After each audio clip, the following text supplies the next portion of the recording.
Why was everyone ignoring her at the briefing table? Because in their eyes she didn't belong.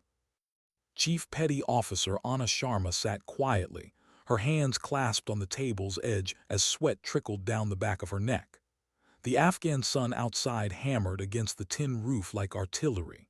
Inside, the air smelled of dust, oil, and that particular brand of masculine arrogance she'd learned to navigate without comment. 12 men filled the room, operators of SEAL Team 4's Delta Platoon. Hard men, confident, loud, the kind who could turn trauma into jokes and pressure into swagger.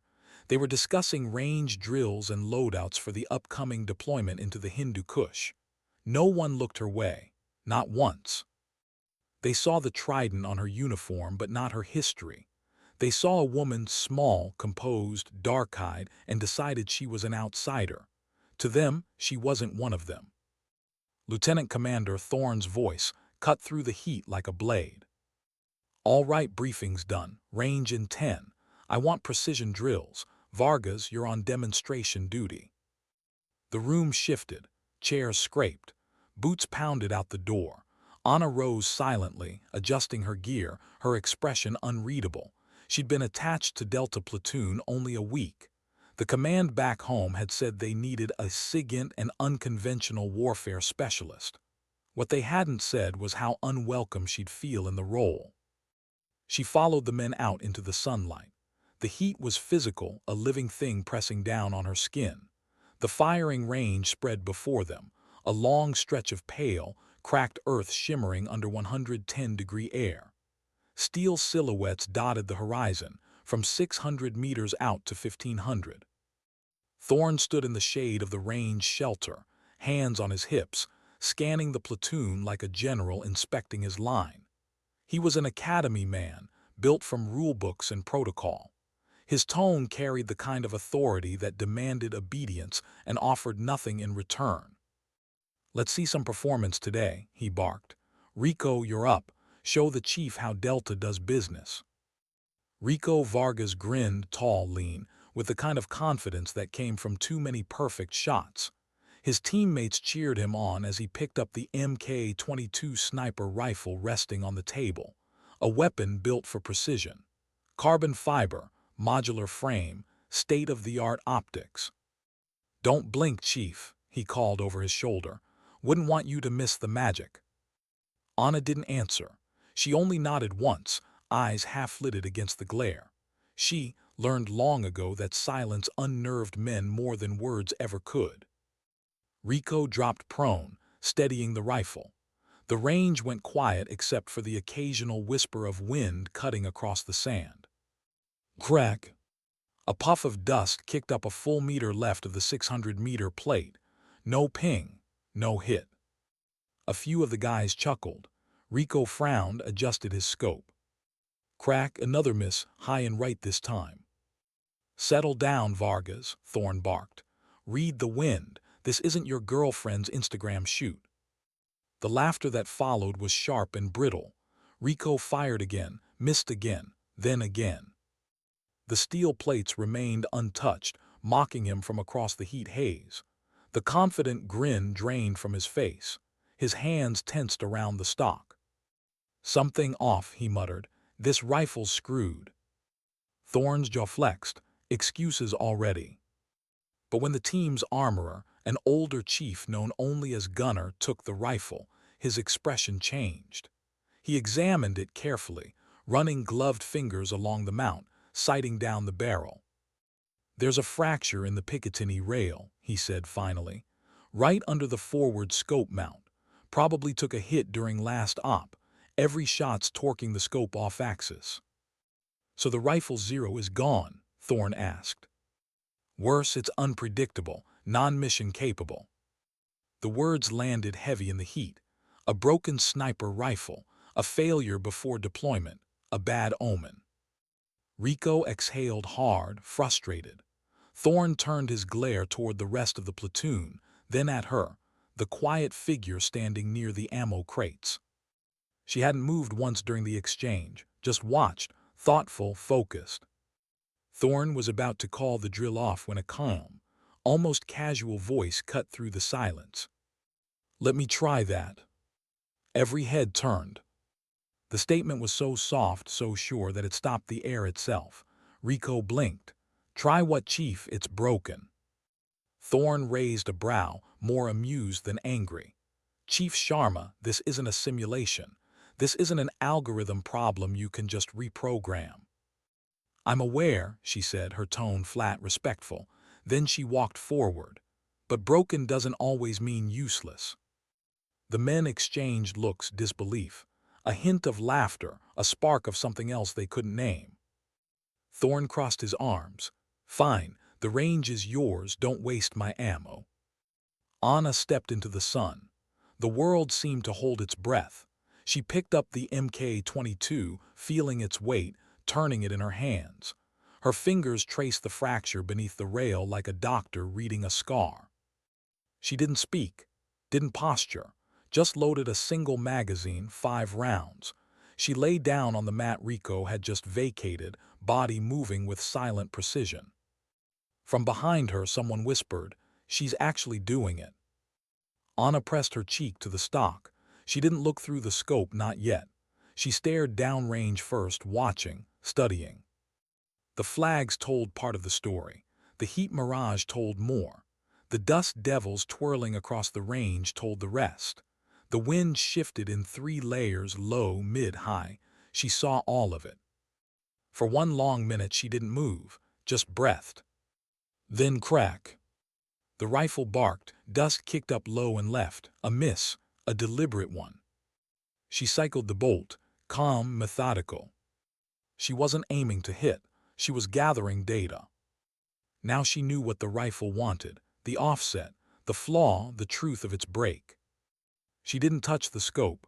Adjusting it would be pointless, the mount itself was shifting. Instead, she adjusted herself, her hold, her cheek welled, the tiniest shift of her right elbow. She breathed in, out. Crack. Ping. The clear metallic ring drifted back a full second later, faint but unmistakable. Dead center. The laughter died. Rico's smirk vanished. Thorne's arms lowered. No one spoke. Anna didn't celebrate, didn't even blink. She chambered another round, sighted the next plate at 800 meters and fired. Crack, ping. Ping. Ping. Ping.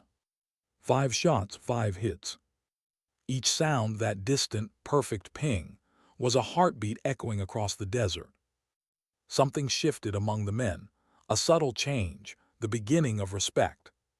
She took another magazine without a word. A younger SEAL, Jax, slid it across the mat. She didn't look up, but she gave the smallest nod of acknowledgement. Now came the movers, steel silhouettes sliding on tracks 700 meters away, targets that demanded instinct, timing, and control. She tracked the first with her breath, waiting for that infinitesimal stillness before the squeeze. Crack, ping. Second crack, ping. Third crack, ping. 5 moving targets, 5 dead hits. The silence afterward was electric. You could feel hearts beating in unison. Thorne's voice, when it came, was quieter now. "That's enough, Chief." She ignored him, not out of defiance but focus. The job wasn't finished. 30 targets, Lieutenant Commander, she said softly. "I've hit 15. Thorne hesitated. His mouth opened, then closed. He nodded once. "Continue." The next targets appeared, pop-ups at 1,200 meters, exposing themselves for 3 seconds each. No human could aim that fast, not under these winds, not with a damaged scope. But she wasn't aiming, she was feeling, predicting. The hiss of pneumatic release. Crack, ping. Crack, ping. Crack, ping. She didn't pause between shots. Her rhythm became inhuman, mechanical, but alive. Rico whispered, "No damn way." Her focus was absolute. The world around her shrank to the weight of the trigger, the recoil, the distant flash of sun off metal. When she finished that magazine, 20 targets were down, 10 remained. The wind rose again, swirling hard enough to sting her eyes. Heat shimmered so badly that the furthest plates looked like ghosts. Each of the last 10 targets were small, 12-inch circles at ranges up to 1,500 meters. The farthest was nearly invisible. She re-zeroed mentally, counting the drift. The mirage distorted everything, but she knew better than to trust her eyes. Crack ping. Crack ping. Crack. 3.5 seconds of silence. Ping. Even the desert seemed to lean in to listen. By now no one breathed. Even Thorne stood frozen, jaw tight, eyes tracking the tiny distant glint. 9 targets down. She paused before the final one, the farthest, 1,500 meters out. The air was restless, the wind shifting hard left to right. She waited, felt it, knew it would lull just once. And when it did, a moment so brief most wouldn't notice, she exhaled halfway and squeezed. Crack! The casing spun away, landing softly in the dust beside her. 3 seconds, 4. Then ping. Soft, distant, perfect. 30 for 30, with a broken rifle. She didn't cheer, didn't even look at them. She set the rifle down gently, stood, brushed the dust from her knees, and walked back toward the ammo crates. Behind her, silence, pure, unbroken awe. For the first time that day, Thorne had no words. Rico stared at the gleaming pile of shell casings, then down at his own hands. He thought himself the best shot in Delta Platoon. Now he wasn't sure what that even meant.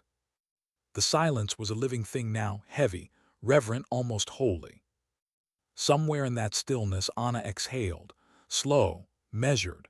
Her heartbeat steady again. She didn't need their approval, didn't crave it. But something deep inside, that quiet part forged in years of proving, surviving, enduring, felt the faint warmth of vindication. The kind that doesn't smile, it just breathes. A low rumble broke the silence. A Humvee, dust-caked and sun-beaten, rolled up behind the range shelter. Its engine coughed, idled, then cut. A man stepped out, heavy boots hitting the sand with the sound of finality. Every operator in Delta straightened without thinking. Command Master Chief M. Grizz Miller didn't need an introduction. The man carried decades of war on his shoulders. His face looked like a topographical map of every battlefield since the 90s. The air seemed to shift around him. Even Thorne, granite that he was, unconsciously pulled his shoulders back. Grizz scanned the scene, the targets downrange, the silent platoon, the broken rifle resting on its mat, and the woman standing alone by the ammo crates, sipping from a canteen as if nothing remarkable had happened. He took it in with a slow, deliberate breath. Then he smiled, a knowing, wolfish grin. "Word travels fast, Chief," he said, walking toward her. "Heard there was a problem with the Mk-22 rail." Anna looked up, calm, professional. "Yes, Master Chief. Fracture in the forward mount, threw the scope off." "Yeah," he squinted at her. "And I heard you hit 30-430 with it anyway." She said nothing. Her silence was neither denial nor pride. Grizz chuckled, low and rough. "Still haven't lost the touch, huh, Kestrel?" The word landed like a fragment grenade. Every man on that range froze. Thorne blinked. "Kestrel." Grizz looked at him, amused. "That's her call sign, Lieutenant Commander, back when she was with DEVGRU." You could feel the confusion shift to shock, disbelief, then respect, a tide that swept across the entire platoon. Thorne's mouth opened, closed, then opened again. "You mean development group, the..." Grizz nodded. "The same. Before she started crunching data for you boys, she was running ops most of you couldn't dream of. Mountain overwatch, degraded equipment, solo insertions. She wrote the doctrine you train with."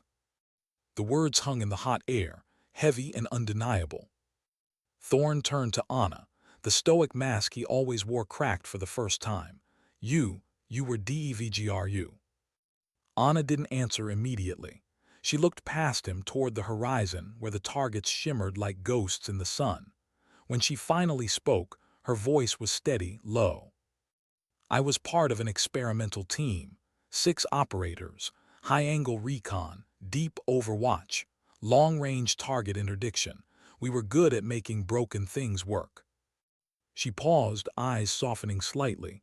Some of us didn't come back.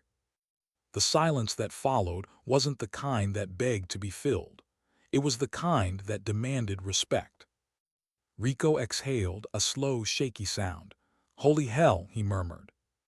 Grizz gave a small nod, his grin fatting into something gentler. She was the best, Lieutenant Commander. Kestrel could hit a moving target from a mile out with a bent scope and a cracked stock. We used to joke that she didn't shoot bullets, she whispered to them. A small ripple of laughter, restrained, respectful, moved through the group.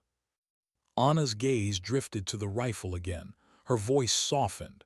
"It's not the weapon that's broken that matters. It's the person behind it, how they adapt." Grizz nodded approvingly. "Damn right." He turned to Thorn. "I'd keep her close if I were you. There aren't many left who can do what she does or think the way she thinks."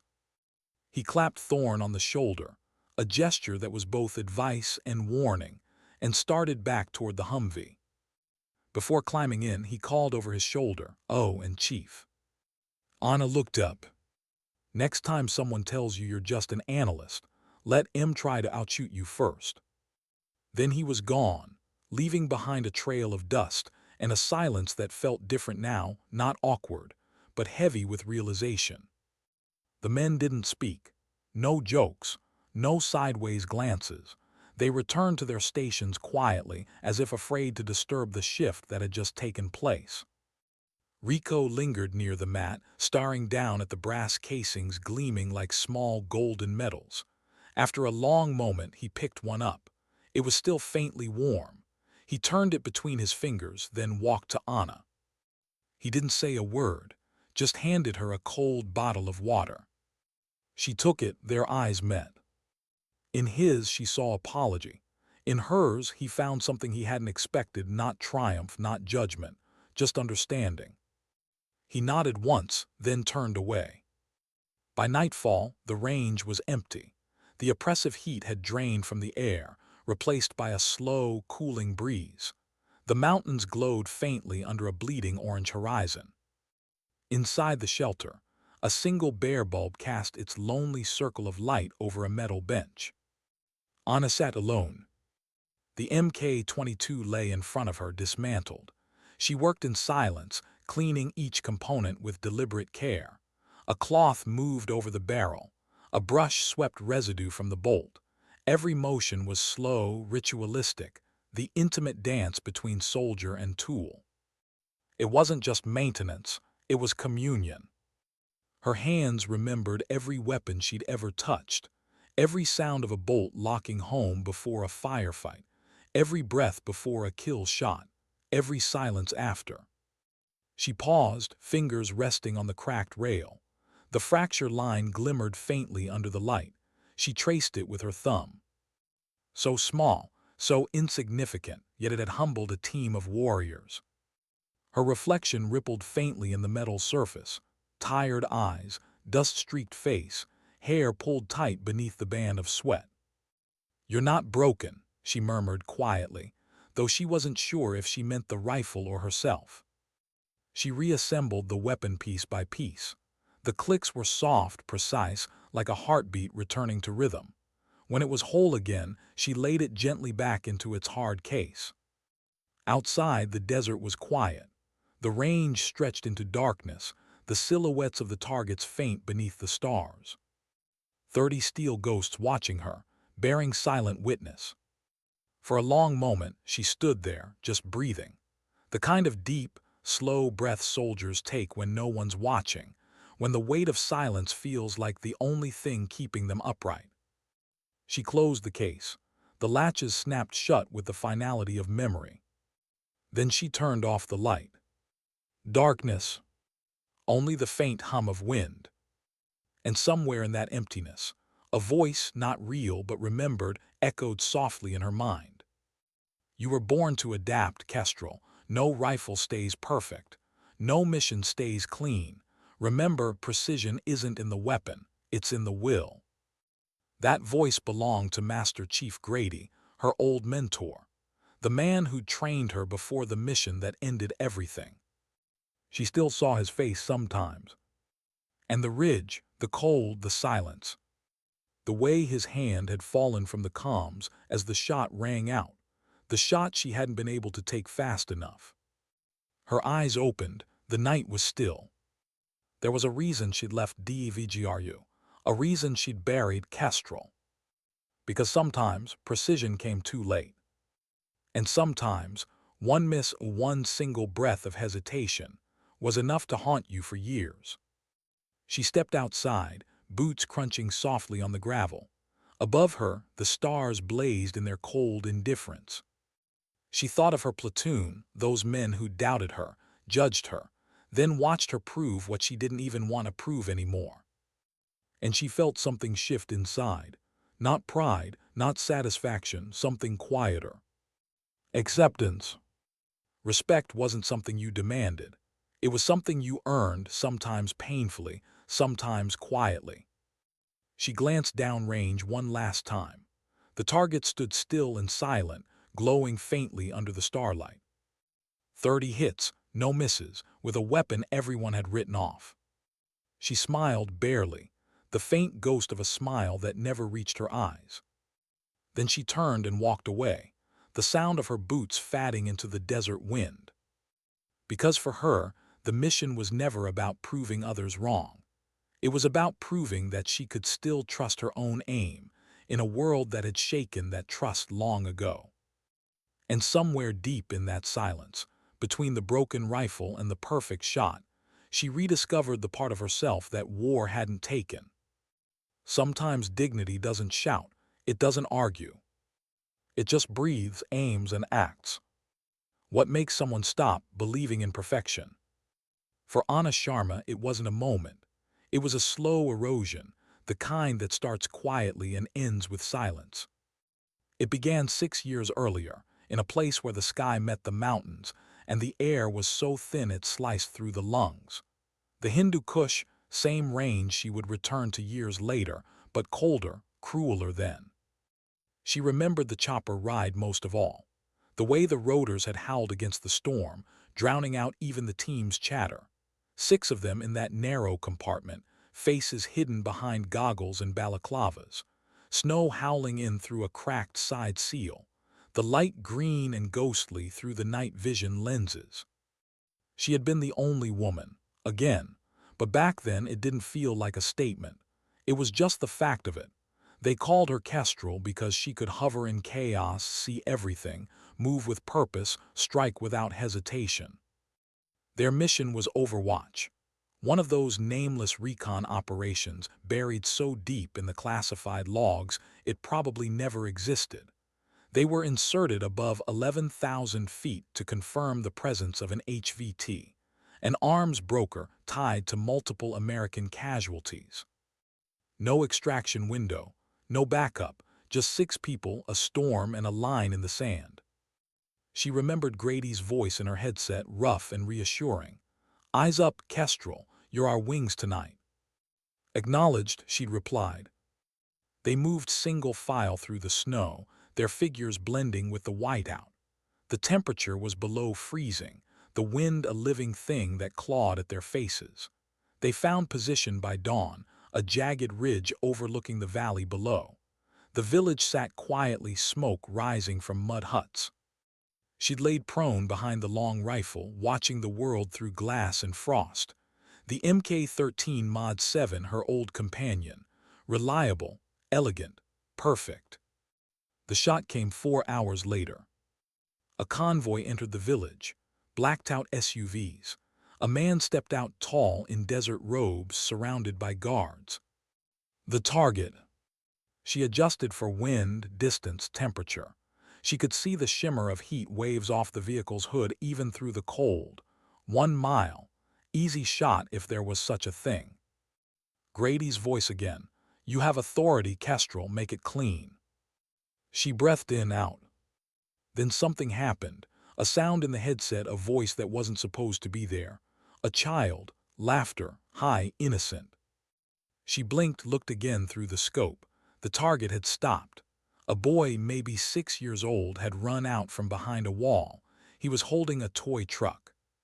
He ran right into the target's shadow. The target looked down, hand on the child's head. Kestrel status. Her finger hovered on the trigger. Status, Grady repeated. She couldn't answer, couldn't move. That moment, a heartbeat's hesitation stretched into forever. The boy's mother appeared, screaming, pulling him back. The convoy moved. The target disappeared into cover. Then everything went wrong. Machine gun fire from below ripped through the silence. A counter-sniper. She'd been spotted. Contact, North Ridge. Bullets chewed through snow and stone. Grady grabbed her collar, dragging her back. They rolled behind cover. Move, he shouted. The world erupted. A round struck near her ear. The sound vanished, just a high, sharp ringing. She saw Grady return fire, short bursts, deliberate. Then a flash. She never heard the explosion, just saw him fall, his rifle clattering into the snow, his blood spraying against white rock. Time fractured. By the time she'd pulled him into cover, it was already over. The ridge was collapsing around them, mortar fire pounding the slope. Her breath came fast, ragged. She tried the comms, screaming into static. No response. Just the endless howl of wind. When extraction came 40 minutes later, she was the only one still alive. Years later, she would still hear the echo of that shot she didn't take, the one that might have changed everything. The image of the child's face and Grady's hand falling away was burned into her memory with perfect clarity. After that mission, she'd stayed with DEVGRU another year, long enough to finish the paperwork, long enough to stop believing in words like precision, control, perfection. She learned the truth that most shooters spend their lives trying to avoid. Every perfect shot carries a cost, and sometimes the cost is someone else's heartbeat. So she left, quietly. No ceremony, no fanfare. She asked for reassignment to intelligence work. The analysts in Virginia Beach didn't ask questions, not when the transfer order came stamped with Grizz Miller's signature. And for 2 years, she lived in that quiet. Signals, reports, the hum of servers and the glow of screens. It was sterile, controlled, safe. She thought the ghosts might fade there. But they never did. They just waited, patient as old wounds. Now back in the Afghan heat, standing on that same kind of earth, she realized something. Life had brought her full circle. The Hindu Kush again, the mountains that had taken everything from her. Only this time she wasn't a phantom overwatch. She wasn't a symbol. She was just a woman with a new name, a quieter job, and a reputation no one here cared to know. Until today. Until that broken rifle. She could still hear the ping of those hits echoing in her skull, each one striking something deeper than pride. It wasn't about the men, or Thorn, or proving her worth. It was about remembering who she'd been and forgiving herself for who she'd become. The rifle's fracture had mirrored her own, and somehow, in fixing its aim, she'd realigned a part of herself. But self-forgiveness is a slow war. And wars don't end easily. That night sleep refused her. She sat outside the barracks under the cold light of the moon, wrapped in a gray blanket, a cup of instant coffee cooling beside her. The desert wind had teeth. It whispered through the sandbags and old concertina wire. From inside, faint laughter drifted out, the team, probably replaying the day, retelling it like a legend already growing in size. She didn't mind, let them. She wasn't part of that laughter, not yet, maybe not ever. Her gaze wandered to the horizon, where mountains rose like ghosts. She could almost see the ridge again, the one where Grady had fallen. She thought of his last words, replayed them silently. Precision isn't in the weapon, it's in the will. A phrase that used to sound like discipline, now it sounded like penance. She took a slow sip of cold coffee and let the bitterness ground her. She didn't hear the footsteps until they were close. Couldn't sleep. It was Rico. He sat down beside her without waiting for permission, the way soldiers do when words are less important than presence. She glanced at him. "You're up late." He shrugged. "Could say the same for you, Chief." Silence stretched between them. The wind carried fine dust that glimmered faintly in the moonlight. Rico cleared his throat. "You know, we were wrong about you." Anna smiled faintly, eyes on the distance. "That's not new." "I mean it." He hesitated, voice low. "Thorne been trying to reach your level his whole career. You just showed us there's a whole different ceiling. Don't mistake experience for superiority, Vargas. I've just been broken longer than you." He looked at her, puzzled. "Broken? Every operator is, eventually. The trick isn't avoiding it. It's learning how to aim with it." Rico was quiet for a long time after that.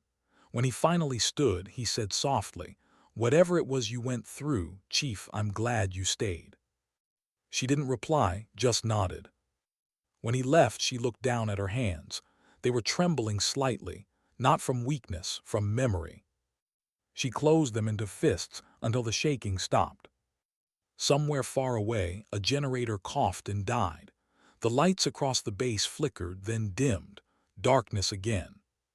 She lay back on the cot, eyes open, watching the ceiling fan turn slow circles. Tomorrow they'd run another drill, maybe a live fire simulation, maybe a convoy escort. She'd go, she always did, quietly, efficiently, without complaint. But inside, she could feel something she hadn't in a long time, a flicker of want. Not for redemption. That word belonged to stories, not soldiers. But for meaning, for purpose that wasn't just survival. And maybe, just maybe, for peace. She turned on her side, the cracked leather of her journal pressing against her arm. She opened it, blank pages. She hadn't written since the ridge. Her pen hesitated, then moved.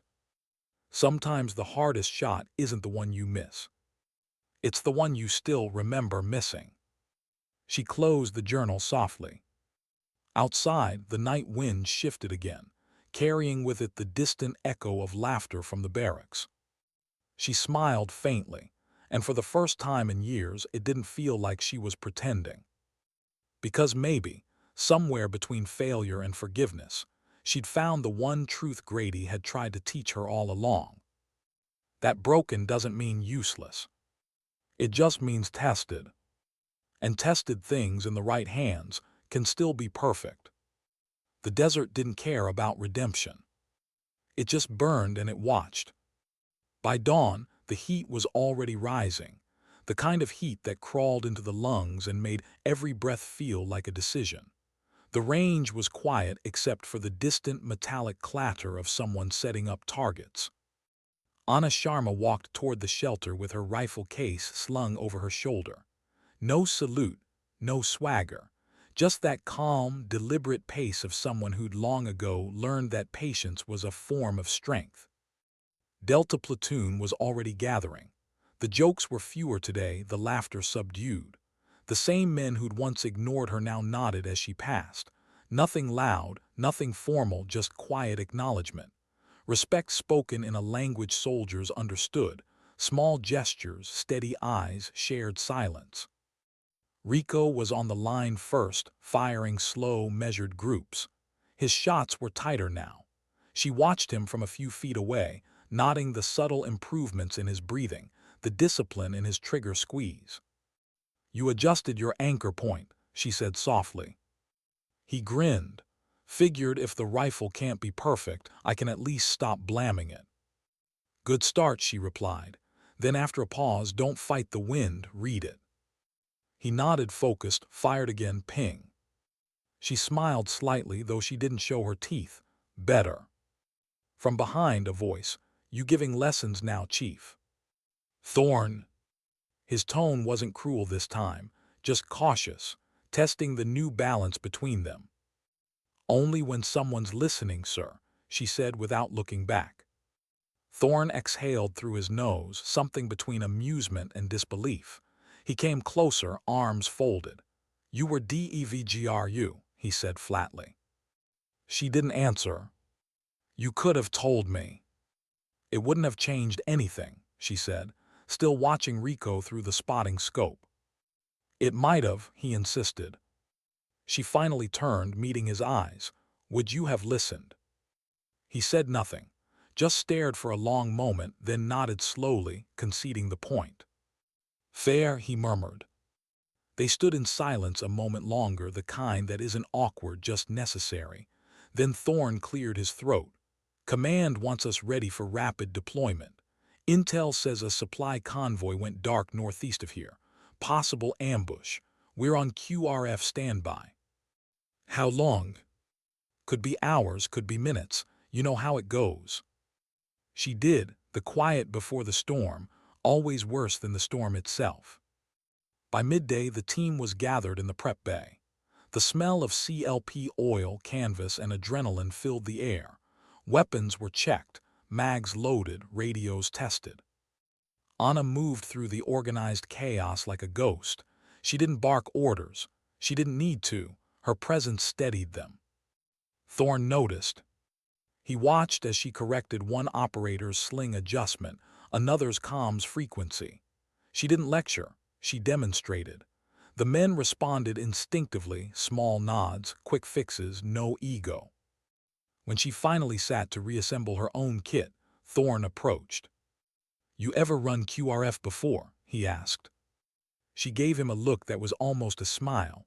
"Once or twice." "I'd like you on the comms and Overwatch team. Rico and Jax will run recon." She raised a brow. "You sure?" "I'm sure." Something in his voice had changed. Less command, more trust. The first alert hit just before 1400. The radio crackled alive, clipped, panicked voices. "Echo convoy to base under fire.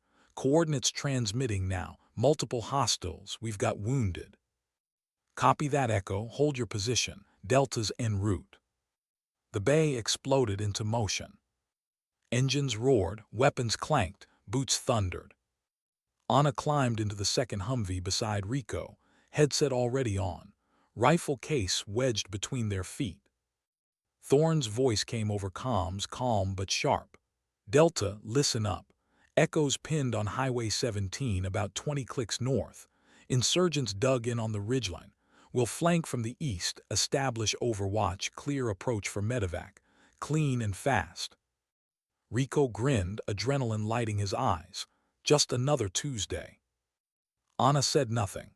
She checked her rifle, not the broken MK-22, but her personal MK-13, the same model she'd used years ago on the ridge. It felt heavier now, maybe because of memory, maybe because of guilt. The convoy sped across the open desert. Dust trails rose behind them like ghosts chasing their wheels. Inside the Humvee, the radio buzzed with chatter. Echo's situation was deteriorating, more hostiles, more casualties. Thorne's voice, "ETA 4 mics, Kestrel, you good on position?" The old call sign froze her for a split second. He hadn't said it on purpose. It had just slipped out. "Yes, sir," she answered quietly. "Good on position."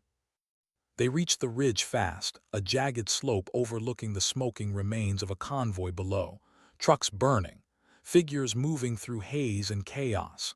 Gunfire echoed up the canyon. "Rico, set up south edge," Thorne shouted. "Jax, cover the north trail. Chief Sharma, eyes on the valley." Anna dropped prone behind a rock outcrop, setting her rifle, adjusting bipod height, scanning through her scope. "Multiple tangos, elevation -70, she said into comms.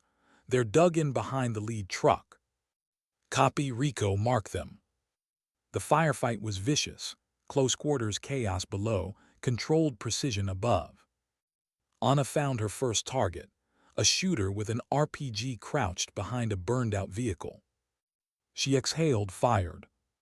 Ping, the man dropped.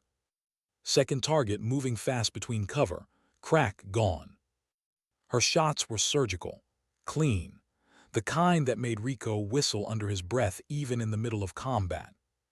"Remind me never to piss you off, Chief," he muttered. "Focus on your lane," she said. But inside she wasn't steady. Because with every shot the ridge in her memory grew clearer. The snow, the blood, Grady's voice. "Focus."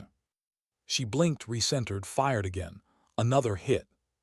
But then movement, farther out, a flash of fabric, a child running from one of the burning trucks. The image hit her like a fist to the chest. "Not again." "Hold fire," she barked. "Civilians in the AO." "Negative, Chief," Thorne's voice cut in. "We've got no visual confirmation. We can't." "I said hold." Her tone was steel. The gunfire from their side ceased instantly.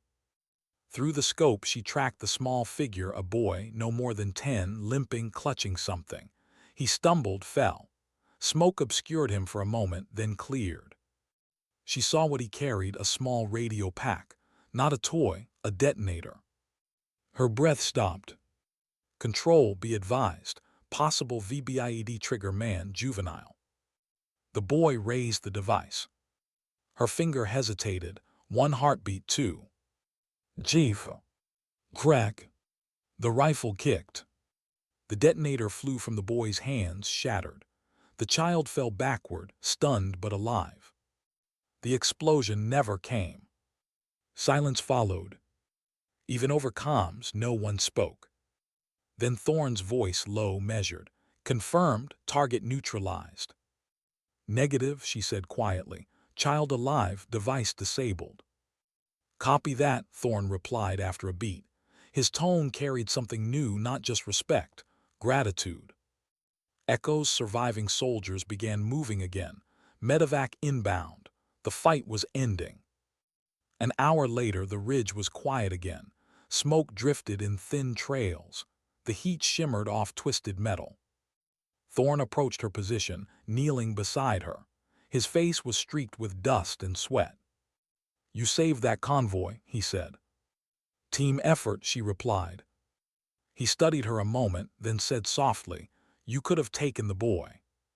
She didn't answer, just stared at the horizon. He nodded, understanding. "You knew what you were doing." She gave him a small, tired smile, this time. By the time they returned to base, the sun was sinking behind the peaks. The team was quiet, not the silence of exhaustion, but of reflection. Inside the armory, Anna disassembled her rifle. The smell of burnt powder lingered on her hands. Rico walked in, tossing his gloves onto the bench. "Heard the medics say the kid'll be okay. Shock, minor burns. That was one hell of a shot, Chief." She didn't look up. "Wasn't a shot, it was a decision."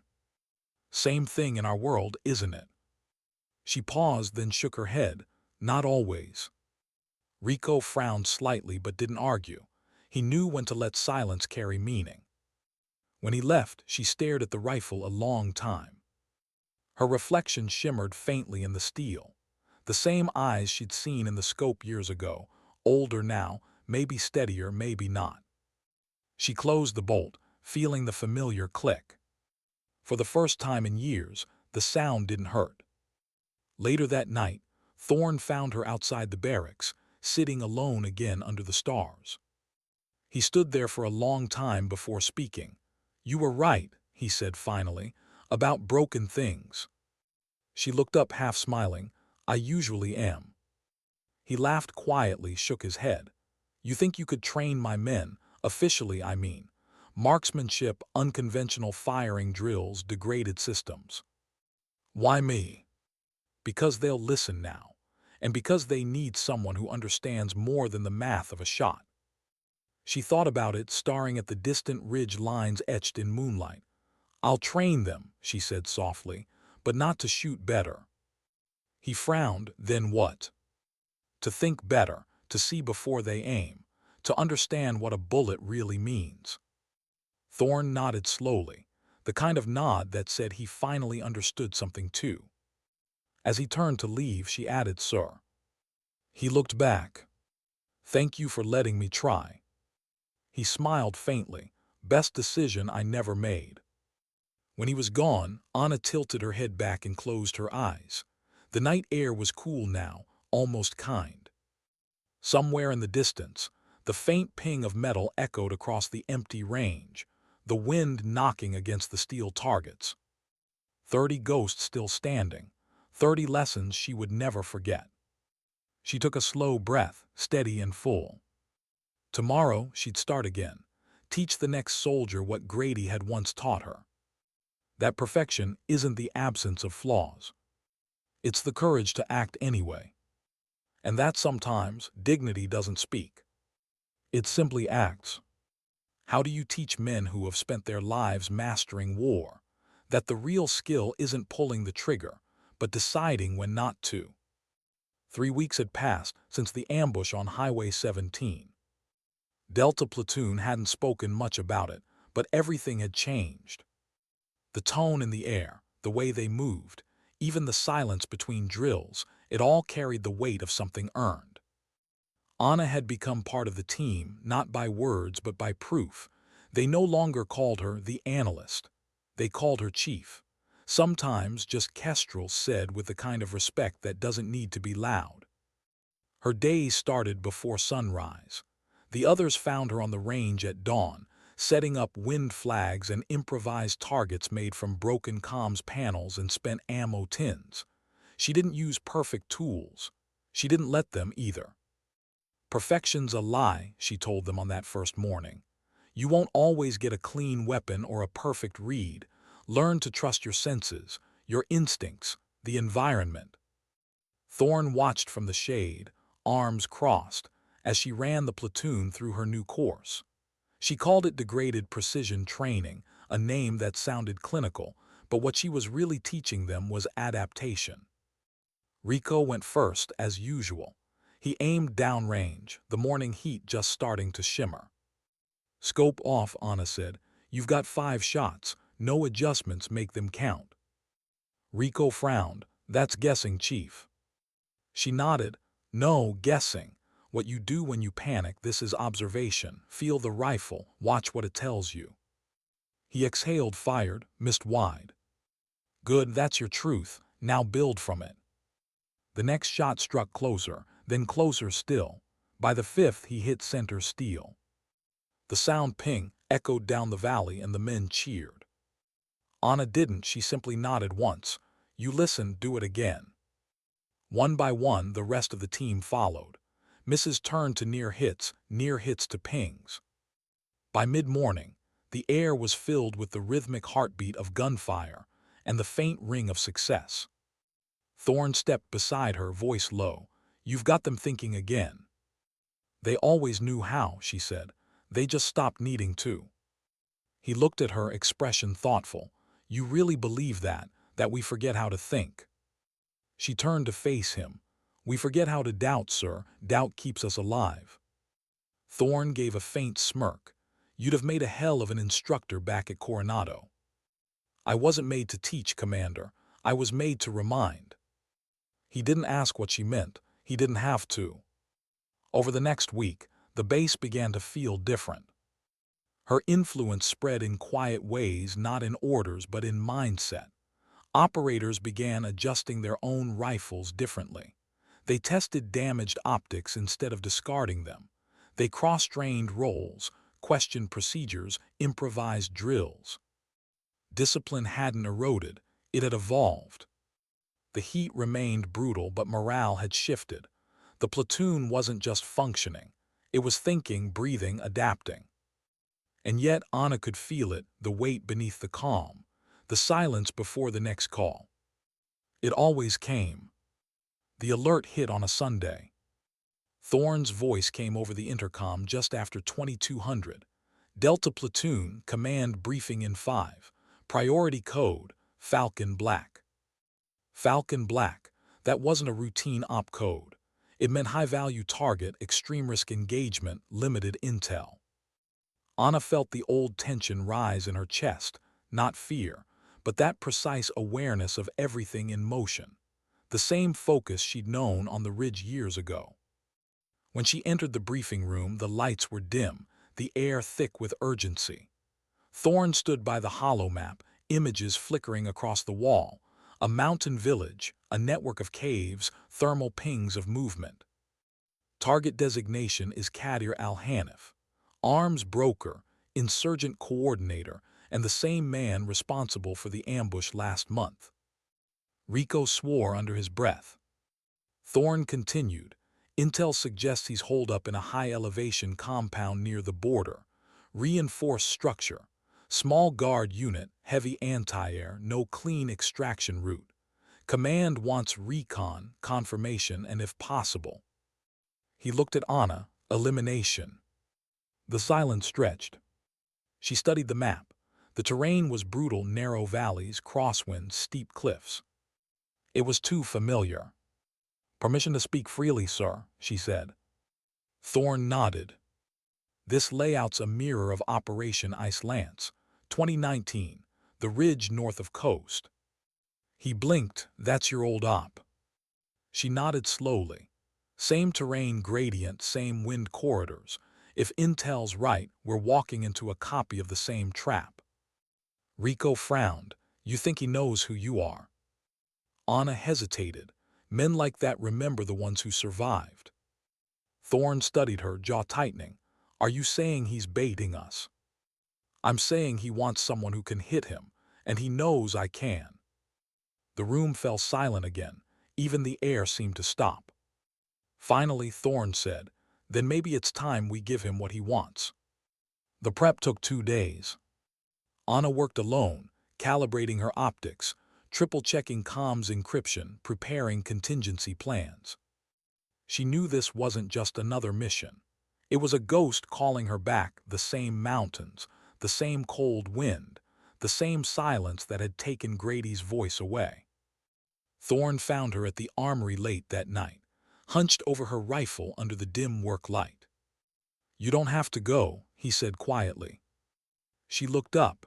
"If I don't, someone else will, and they'll walk into something they don't understand." He studied her face, the exhaustion, the focus, the faint tremor of memory behind her calm. "This isn't just about the mission, is it?" She smiled faintly. "It never is." He hesitated. "If this turns south?" "Then at least I'll know the terrain," she interrupted gently. Thorne didn't argue. He just nodded once and left her there, alone with the ghosts. At dawn, they lifted off. 2 black hawks cutting through the pale gold sky, their blades thundering over the desert. Rico sat across from her, rifle resting between his knees. "You ever think the universe does reruns, Chief?" She smirked slightly. "Only when we miss the lesson the first time." He grinned, but the humor didn't reach his eyes.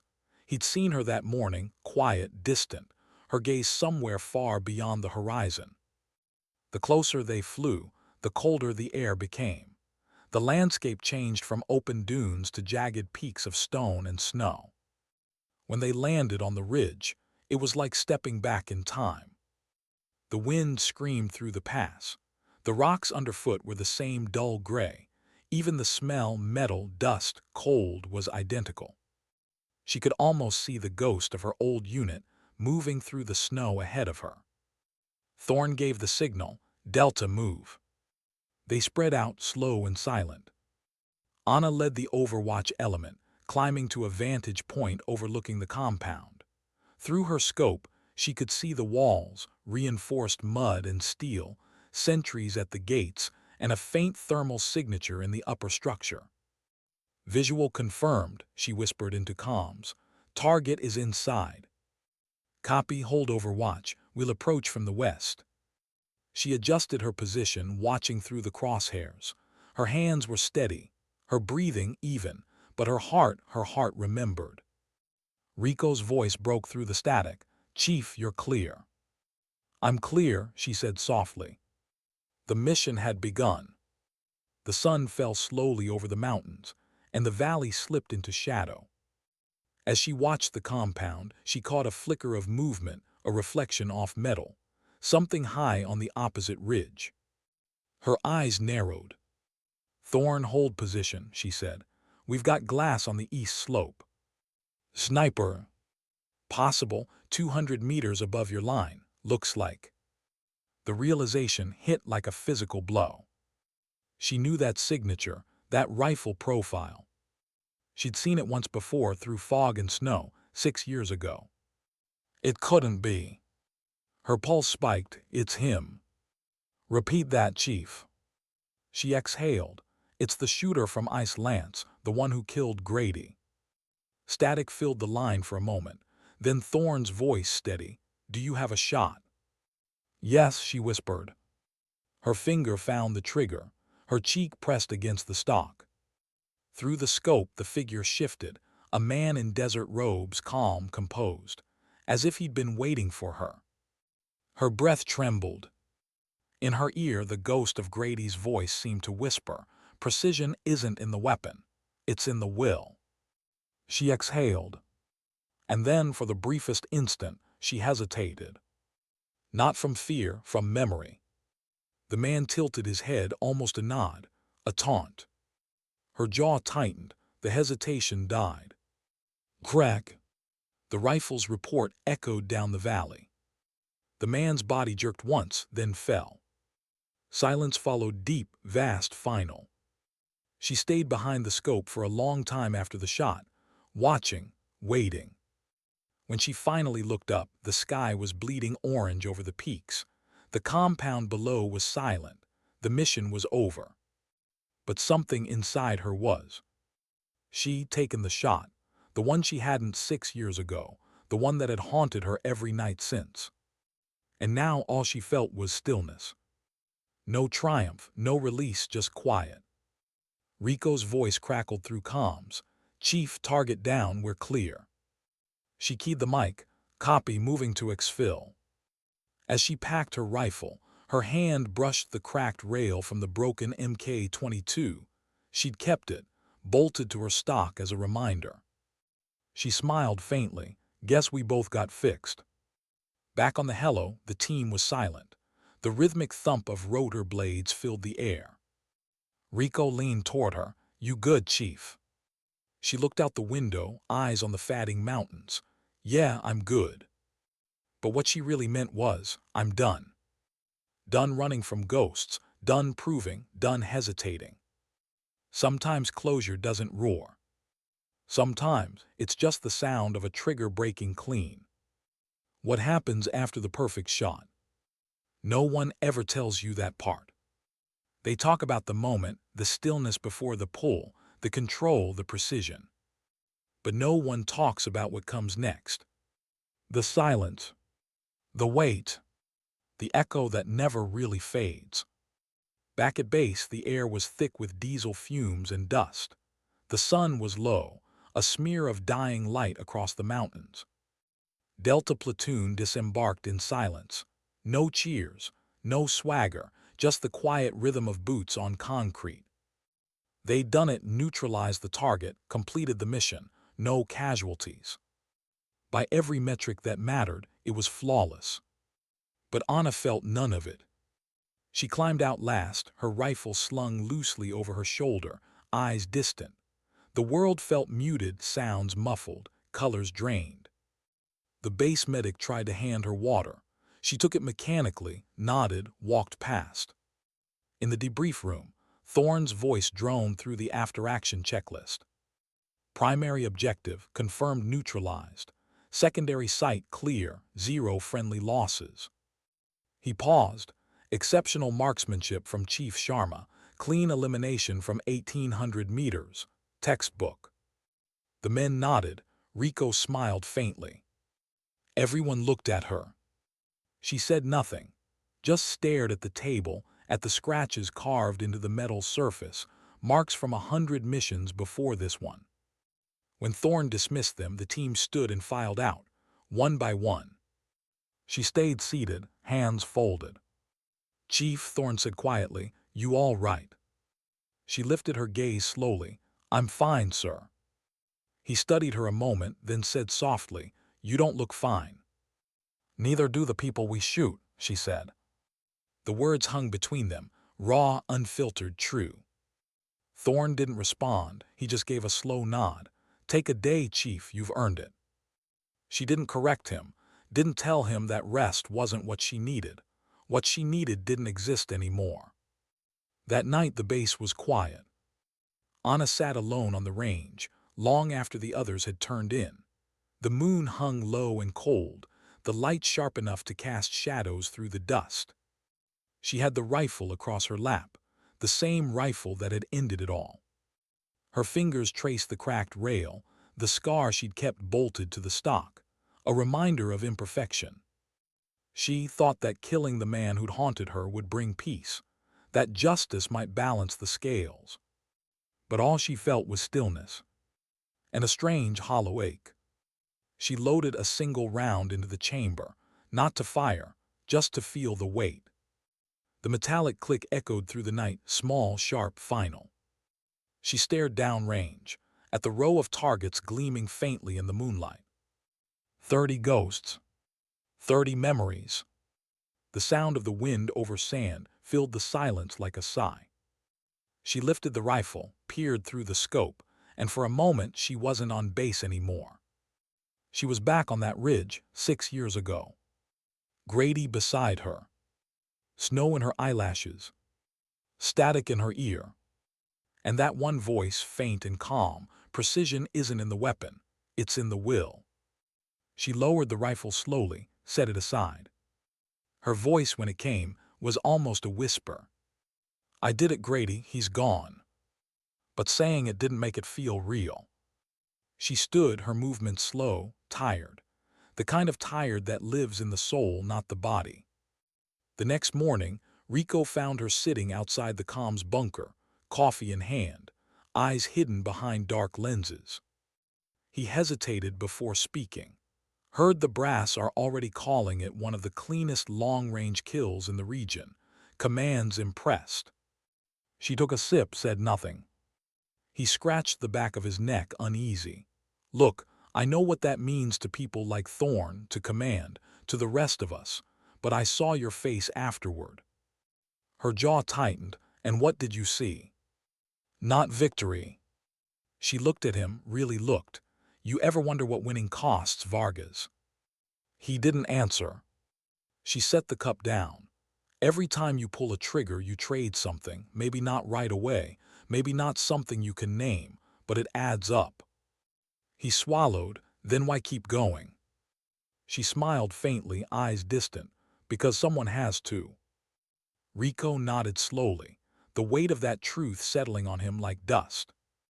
When he left, she looked up at the horizon, at the endless stretch of desert where the mountains began.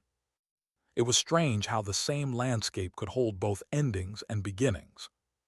Over the following days, Thorne began to notice something new in his platoon. They trained harder, yes, but quieter, more deliberate, less bravado.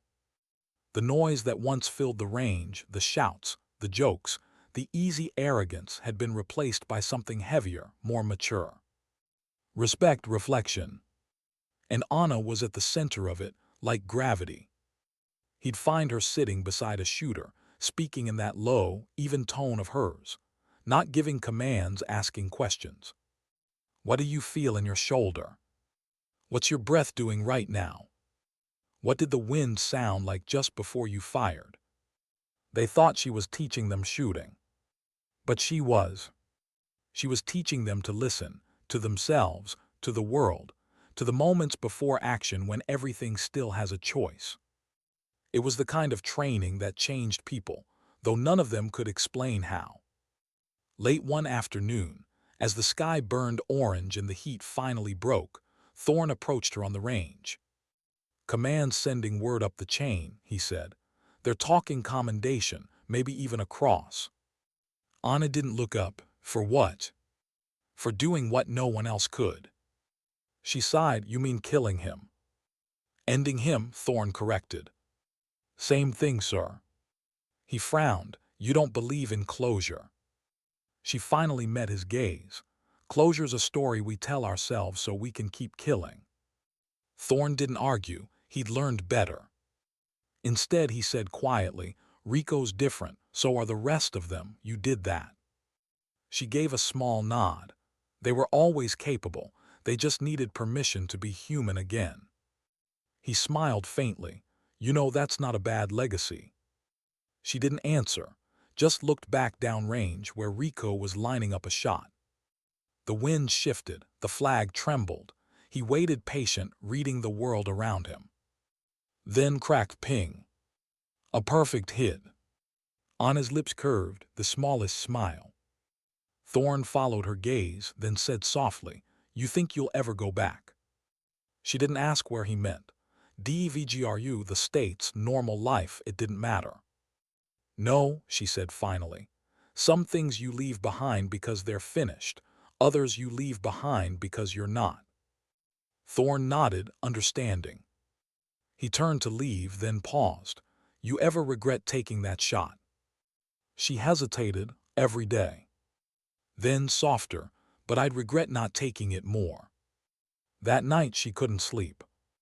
She lay awake listening to the faint hum of generators and the distant crackle of small arms fire from some faraway patrol.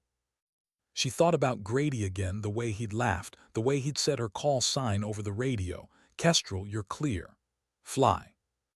He'd meant it as a call-out, a confirmation, but somewhere over the years she'd started hearing it differently. Fly. Not because you're above others. Because you've earned the view from higher ground. She sat up, swung her legs over the cot, and reached for her rifle. The night outside was endless, stars sharp as glass, the horizon faintly glowing. She walked to the range again, set one target at the farthest post, 1,500 meters. No wind flags, no tech, no one watching. She lay down on the mat, adjusted the rifle, and breathed. She didn't check the scope, didn't measure. She just felt. Crack. A second later, ping. She smiled faintly, eyes closed. This wasn't about proving she could still hit it. It was about proving that she could still feel it. That precision, real precision, isn't just geometry and physics. It's honesty. Between the shooter, the weapon, and the world. And sometimes between who you were and who you've become. At dawn, Rico found her still sitting there, rifle across her knees, eyes on the rising sun. Didn't sleep again? He asked. She shook her head, smiling softly. Didn't need to. He followed her gaze downrange. The steel plate gleamed in the early light, dead center dented from a single round. Guess you still got it, he said. No, she said quietly. Now it has me. He frowned. What does that mean? She looked at him, calm, steady, content in a way he hadn't seen before. It means when something's part of you long enough, you stop fighting it. She stood, slung the rifle over her shoulder, and started walking back toward camp. Rico called after her, Chief. She stopped. What do you call a shot like that? She glanced back, her expression unreadable, her voice barely above a whisper. Peace. Then she walked away, leaving only the faint echo of her boots and the distant ping of steel swaying in the morning wind. Why do armies fear silence? Maybe because silence forces people to think. 3 weeks after the last mission, Anna Sharma was summoned to the command office, no reason given. Just an order, report to Colonel Hensley, 800 hours. She knew what that meant. When someone like her drew too much attention, command noticed. And command didn't like anomalies, even the successful ones. The sun had barely crested the mountains when she walked across the compound. The morning air was cool, dry, filled with the faint hum of generators. She passed Delta Platoon's barracks, heard Rico laughing inside, the kind of laugh that didn't sound forced anymore. That alone was enough. Whatever this meeting was, it couldn't take that away. She reached the admin building, saluted the guard, and entered. Colonel Hensley was already waiting, seated behind a wide metal desk. His uniform was crisp, his face expressionless, the look of a man used to making decisions that cost other people's blood. Chief Petty Officer Sharma, he said, gesturing to the chair. Sit. She did. He flipped through a tablet. I've been reviewing your recent after-action reports. The ambush on Highway 17, the mountain engagement, 30 confirmed hits with compromised equipment. He set the tablet down. You're quite the story around here. Anna said nothing. He studied her. You understand why that's a problem. Her brow creased slightly. Excellence is a problem, sir. Unorthodox excellence is, he replied. Command runs on procedure, not miracles. You're teaching men to question established doctrine. Questioning saves lives, sir. Discipline saves more. She met his gaze evenly. With respect, Colonel, discipline without understanding is just obedience, and obedience gets people killed when the plan fails. The silence that followed was sharp enough to cut. Hensley leaned back, steepling his fingers. You've become something of a legend among the operators, Chief. They're quoting you in training reports. Even Thorne's language has changed. He's rewriting his range protocols based on your degraded systems model. That's his choice. It's your influence, he corrected. He leaned forward. You're changing culture, that's dangerous. Her tone stayed calm. Only if the culture needs protecting from the truth. Hensley's expression didn't change, but the air did, heavy, electric. Finally, he said, you were DEVGRU once. You know what happens to operators who draw too much light. Yes, sir. And you're not concerned. She smiled faintly. Concern doesn't stop consequence.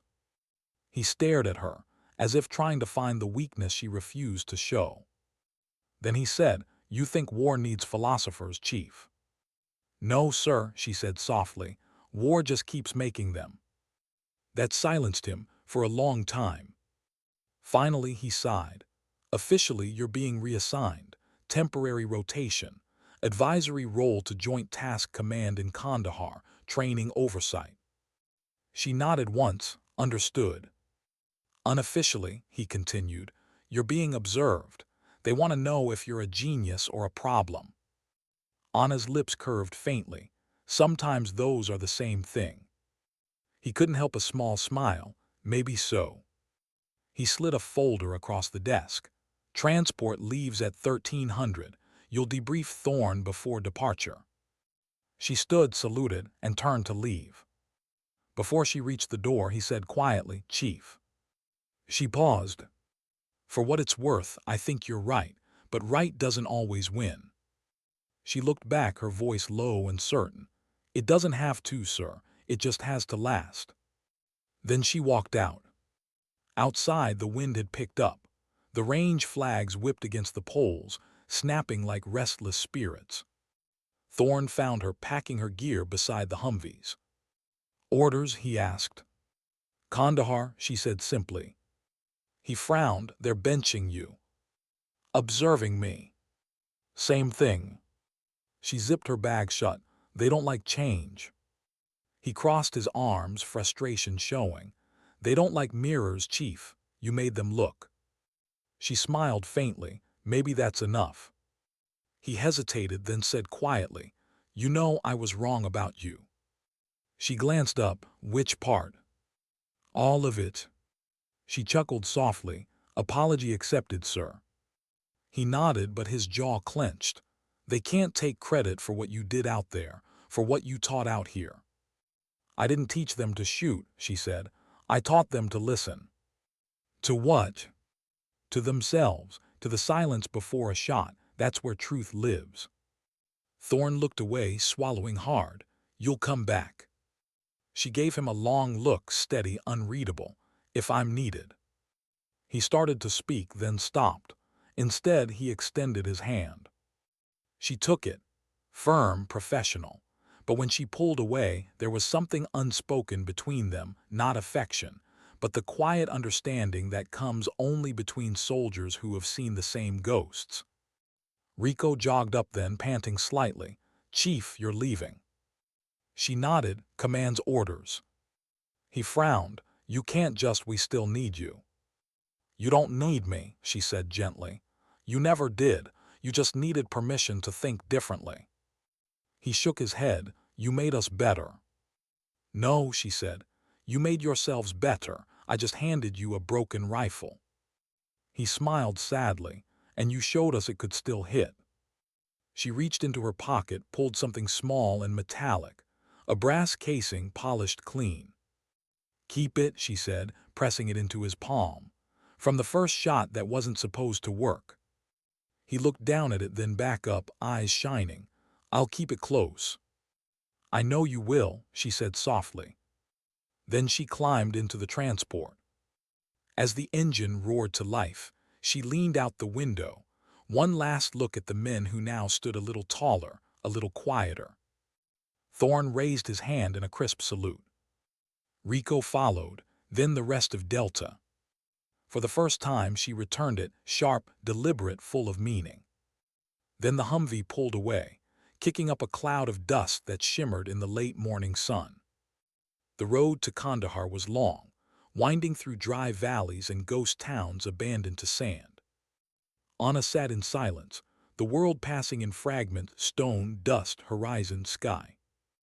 Every soldier knew this part, the in-between, the long drive after a goodbye. The convoy's radio hissed with static. Outside, her reflection in the window stared back, calm, composed, unreadable. But inside, thoughts churned. What happens when war meets someone who refuses to worship it? She didn't know. All she knew was that the system she served needed people who remembered the cost, not just the statistics, the names, the noise, the silence after. When the convoy rolled through a small village, children ran to the roadside waving. She waved back. One boy mimed aiming a stick like a rifle, pretending to shoot. She froze, then smiled gently, shook her head, and raised her hand, miming setting the weapon down. The boy looked confused, then laughed, dropped the stick, and waved again. It was nothing, a second, a gesture, but she felt something loosen in her chest, a knot she hadn't realized was still there. Kandahar base was bigger, louder, colder in its bureaucracy. Rows of tents, aircraft screaming off the runway, radio chatter filling every inch of air. They gave her quarters near the training field. She unpacked, stowed her rifle, and stood at the small window overlooking the rows of recruits below. They moved like clockwork, perfect formations, synchronized drills, efficient, predictable. Too perfect. She watched for a long time, then muttered under her breath, "You're not ready for chaos." Her first week there was uneventful. Observations, reports, polite nods from officers who didn't know what to do with her. Then one afternoon, during a live-fire evaluation, a malfunction occurred. A rifle jam mid-drill, rookie froze, panic rippled through the line. Before the instructor could intervene, Anna stepped forward. "Hold fire," she commanded. Her voice wasn't loud, but it carried. The range fell silent. She knelt beside the young soldier, calm, steady. "Breathe," she said. "Look at the weapon. It's not fighting you. It's just asking you to pay attention." The recruit swallowed, nodded, followed her guidance. "Good, now clear it." The jam popped free. "Now finish it." Crack, ping. The steel plate rang. The recruits erupted in nervous laughter, relief. Anna smiled faintly. "See, broken doesn't mean useless, it just means honest." The senior instructor stared at her like she just performed sorcery. "What the hell was that, Chief?" She stood. "Training," she said simply. Word spread fast. By evening, soldiers she didn't know were whispering her name, not as rumor, as reminder. Kestrel, the one who taught them that even imperfection can aim true. That night she sat by the window again, watching the sunset bleed across the base. She thought of Delta, of Rico, of Thorne, of the boy with the detonator, and of Grady, somewhere in memory, still laughing on that frozen ridge. Her hand found the cracked rail again, still bolted to her rifle stock. She whispered softly, "It's still flying, Grady, just slower now." And for the first time, the silence didn't hurt. It felt like peace, imperfect, fleeting, but real. What happens to warriors when the war inside them ends, but the world keeps fighting? Anna had been in Kandahar for almost 2 months. The rotation was supposed to be temporary, but something had shifted. She'd become an invisible thread in the fabric of the base, quiet, constant, unassuming. Soldiers stopped when she passed, not to salute but to listen. Her reputation wasn't built on rank or medals. It was built on stillness. She was the one who didn't shout, didn't boast, didn't break. And slowly, the others began to mirror that calm. It started with the recruits. During live-fire sessions, Anna taught them to pause, to feel the rifle's heartbeat before firing. "Don't fight the weapon," she said. "Work with it. You don't control the shot, you accompany it." They thought it was poetry at first. Some even laughed. But when they tried it, when they slowed their breathing, felt their pulse settle into the rhythm of the earth, they started hitting targets they'd missed before. And not just targets, themselves. Something changed in the way they moved afterward, lighter, more deliberate. Then the instructors began to notice, then command.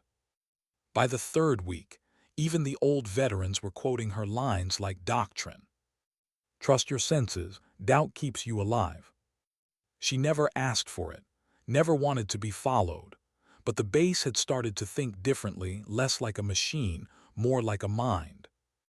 One evening, as the sun melted over the runway, Colonel Hensley found her on the range again, same as always, sitting on an ammo crate, notebook open, eyes on the horizon. He stood beside her quietly for a moment. "You've built a church out of a shooting range, Chief." She smiled faintly, funny kind of faith. "Faith in what?" he asked. She shrugged. "In people's ability to remember what they are, before they're soldiers, before their orders." He nodded slowly. "You know, you've caused chaos in my chain of command." "I figured," she said. "Command's divided," he continued. "Half want to promote you, half want to transfer you somewhere quiet where your ideas won't contaminate the system. Their words, not mine." She looked up at him, squinting in the fading light. "Which half are you in?" He chuckled softly. "Depends on the day." They watched the sky turn from gold to violet. The sound of gunfire echoed faintly in the distance. Not anger, not violence, just practice. After a while he said, "Do you miss it? The missions, the field?" Anna's expression softened. "Sometimes, but not for the reasons people think." "Then why?" She thought for a long moment before answering. "Because out there, everything's honest. You either adapt or you die. There's no politics in a sandstorm." Hensley nodded slowly. "And here?" "Here," she said quietly, "we forget why we fight." He looked at her, long, searching. "Maybe that's what scares them. You remind them of that." She smiled faintly. "Maybe that's what they need." He sighed. "If I let you keep doing what you're doing, they'll make me answer for it." She met his gaze, calm and steady. "Then answer honestly." He chuckled. "You don't make this easy, Chief." "Neither does the truth, sir." Later that night, a sandstorm swept through the base, fierce, blinding, relentless. The kind of storm that forced everyone indoors, trapped in the dim hum of generators and radio static. Anna sat alone in the mess hall, the windows rattling. Outside, the wind howled like something ancient.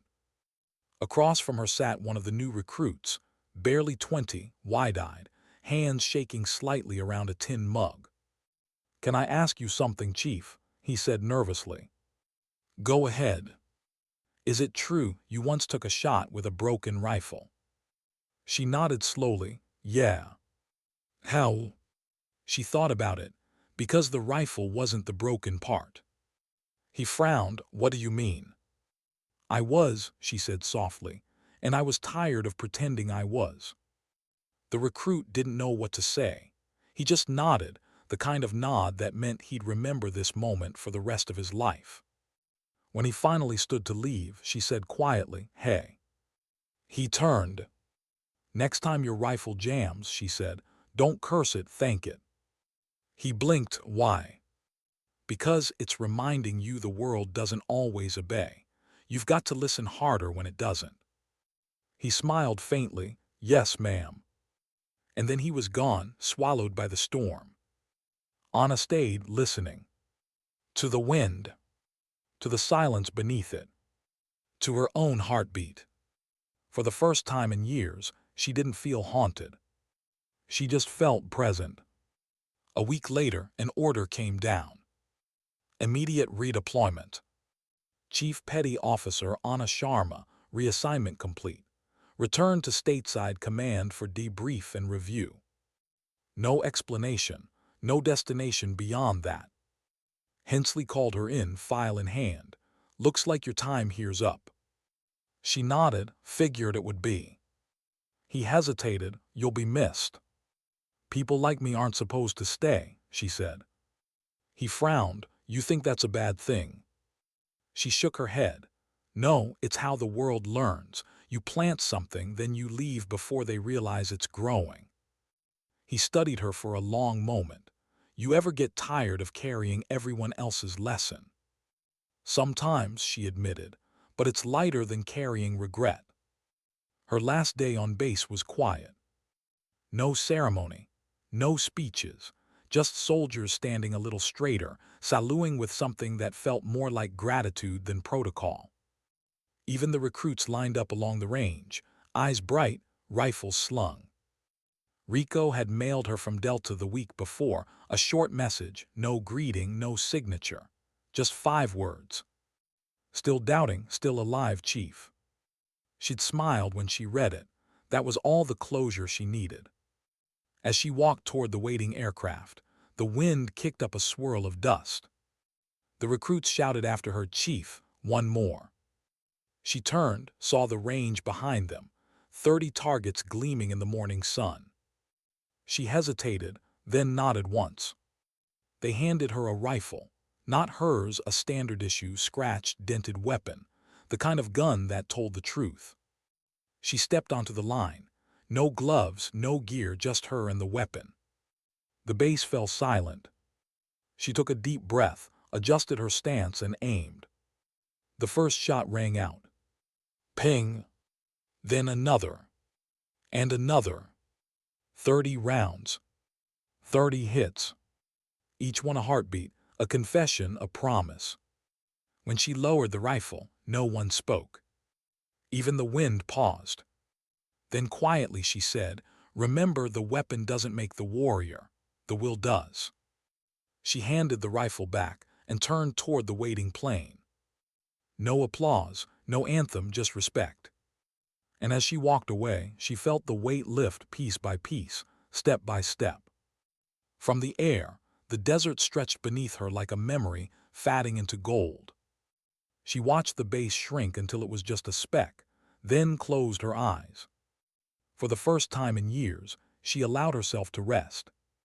Not because she was done fighting, but because she finally understood what she'd been fighting for.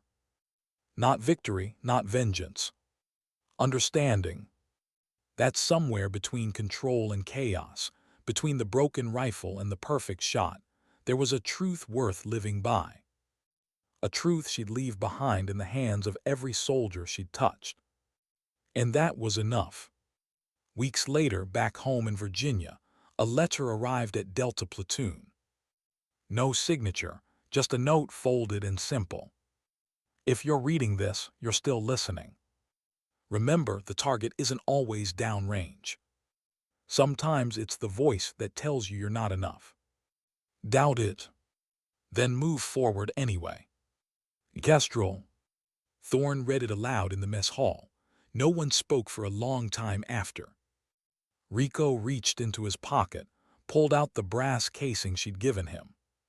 He turned it over in his hand, the metal glinting softly in the light. Broken doesn't mean useless, he whispered. Then he smiled. Somewhere across the ocean, Anna stood on a coastal cliff, wind in her hair, sea spray on her face. No uniform, no weapon, just silence. She lifted her hand, as if sighting down an invisible scope. The horizon shimmered. The waves crashed below, the sun breaking through clouds in streaks of white fire. For a moment, it looked like she was aiming again, but she was. She was simply aligning. Breath steady, heart quiet. The world in her crosshairs, not as an enemy, but as something finally seen clearly. She exhaled and smiled, because sometimes victory isn't loud. It isn't written on medals or shouted in halls. Sometimes victory is just knowing you left a place better than you found it, that your silence taught others to listen. And that somewhere out there, on a dusty range, under a burning sun, someone's still doubting, still breathing, still choosing. Because you did first. Sometimes dignity doesn't speak. It simply acts.